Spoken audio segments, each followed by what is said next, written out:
Now at noon, some flood victims finally coming home to see the aftermath of that historic flooding. We're going to take you along as neighbors begin the long process of cleaning up. Well, a sight for sore eyes here. Clean radar in Indiana for right now, and we're getting at least a brief break from the muggy air. How long both will last ahead in the forecast. We'll take it while it lasts. Thank you, Sean. Also, we're in the courtroom today where 3 of 5 suspects are facing a judge after a jewelry store robbery. We've got the new video and developments from today's hearing straight ahead. Hey everybody, welcome to 13 News at noon. I'm Dustin Grove. Our storm damage and flood coverage continues this afternoon as neighbors in Ravenswood are heading home. This is on Indy's north side. Floodwaters reached record highs just west of Keystone Avenue.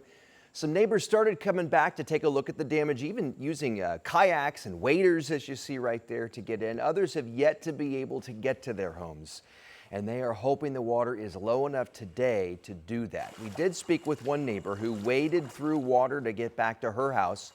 She says she's seen flooding before in her area, but nothing like this.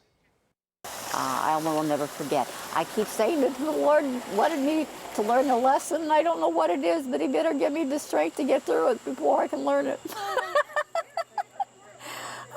I got a good mind, you know, and I'm very physically able, but I'm 79 years old. It's good to see people in positive spirits. Melanie there says she's not planning to leave because this is her home.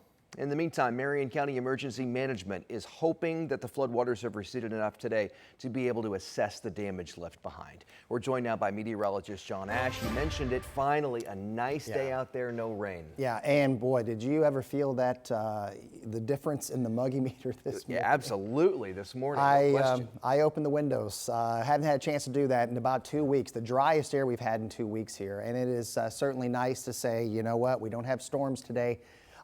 Looks like the best day of the week here. Let me show you what we have here across central Indiana.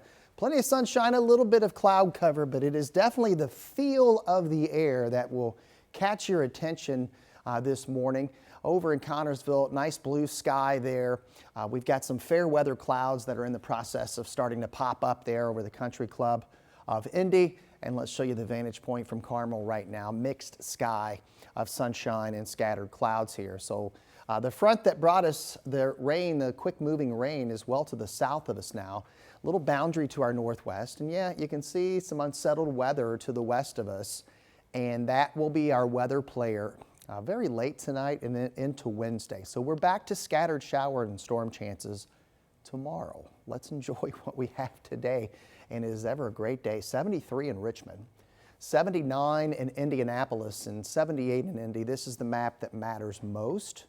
We've got dew points in the 50s in some locations, and when you take that map and compare it to what we had at this time 24 hours ago, those numbers are down by about 15 degrees. So enjoy this little break here. It is certainly going to be a pleasant day for us. Northwest wind at about 5 miles per hour. After school forecast, we'll call it pleasant. 8:36 on the sunset here this evening, and I would say this is easily the most comfortable weather day of the Indiana State Fair so far.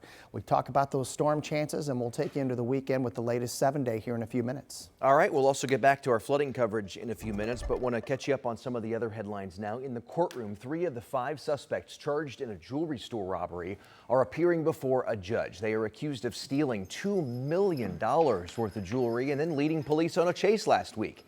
Public defenders were appointed today, and the suspects are being held without bond on an ICE hold, Immigration and Customs Enforcement.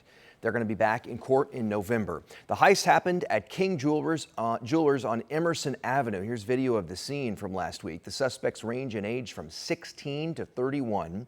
The juveniles in the case are being charged as adults. Also new at noon today, Metro Police say they've arrested a man they believe is connected to a deadly shooting earlier this summer. This is video from that scene back on July 5th on Browse Avenue near East 25th and North Keystone. 46-year-old Christopher Hutchinson died. IMPD has not said yet what the man is charged with, and of course, once we learn more on this arrest, we'll be sure and update you.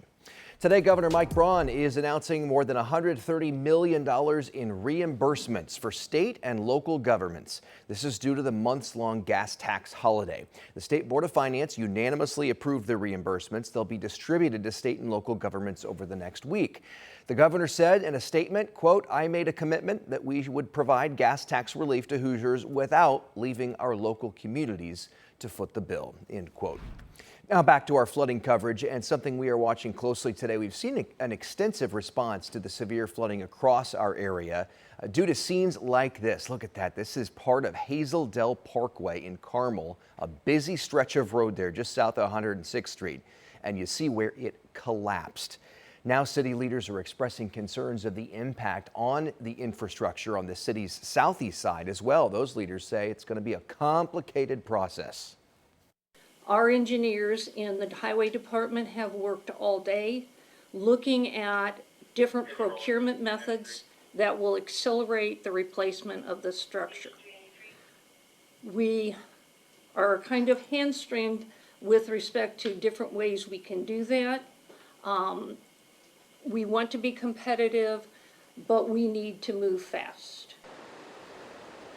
Floodwaters are actually reversing the flow of Blue Woods Creek, pushing water toward the Martin Marietta Quarry, and that means about 9 billion gallons of water could flow from the river into the quarry, and there's a high likelihood that the collapsed bridge at Hazel Dell could fully fall into the creek there. Our Callie Lichter spoke with the city engineer on that possibility. She's going to have his response on what they're doing to take care of all that coming up on 13 News at 4. Hoosiers have been showing an overwhelming amount of support to one another during this really tough time, as we always see Hoosiers do in times like this. Many providing resources like food and water, while others are helping with cleanup efforts. As we mentioned at the top of the show, the Ravenswood neighborhood was one of the hardest hit areas. Our Alex Almanza checked in to see what people are doing there to help. Supplies are piling up at Glendale Christian Church. All right, well, we got Water, food, things you might not even think about, like cleaning supplies. Hoosiers helping Hoosiers any way they can. And we're all going to come together and make sure that everybody is safe and taken care of. At times, the amount of supplies coming through the doors was overwhelming. Pastor Kathy Clark says that's a good thing. We're all doing what we need to do to make sure that this community is served as it should be. Volunteers also showing up by the dozens. This church, it's the official hub for donations in Ravenswood. I'd be the hands and feet of Jesus, right? Mike Fishburne unloads water and other supplies, and he does it all with a smile, knowing he's helping people who lost almost everything. The Lord tells you to give out of your resources, and so that means anything, if your time, your strength, your money, your goods, or whatever. And then we can mark them off as we've served them. Other volunteers, they're suiting up and hitting the water. We're going door to door, trying to figure out who's home, who needs what. Do you need food? Do you need water? Do you need cleaning supplies? Helpers helping strangers. Mike Fishburne spent the day helping his community. Now he's helping family. But we're bringing it over to the car to grab a generator. We can throw it in the boat, and so we're just using it to transport furniture out of there or generators in. His sister Kathy's home is surrounded by water, but even she's in high spirits. With the love that they're showing for people they don't even know. I do that kind of stuff. It's harder to receive, but this is making me learn how to be a receiver and let them get the joy of giving too. For Kathy, help came from strangers and from a brother doing it all still with a smile on his face. And there are so many other community members working to make sure flood victims have what they need. Right now in Anderson, for example, a group called Turn Away No Longer Inc. is passing out food. It's happening today from now until 3 o'clock this afternoon, then another event tomorrow from 4 to 7, and again on Thursday and Friday from 10 in the morning through 3 that afternoon. The organization is located on East 38th Street in Anderson, and if you need to take another look, we've got all the details and resources right now on the homepage at WTHR.com. Today, Academy Sports and Outdoors gave out cases of bottled water for families impacted by the recent weather. This is in Carmel here, where we saw some of the worst damage when it comes to flooding. People are left without running water and power as concerns grow surrounding the sewer system in that area as well. And we're also hearing from the Department of Homeland Security That agency saying beneficiaries who lost food in these recent storms, you could get replacement benefits. You just have to submit an affidavit with 10 days of the loss, within 10 days of the loss, and you can find those details on the FSSA benefits portal.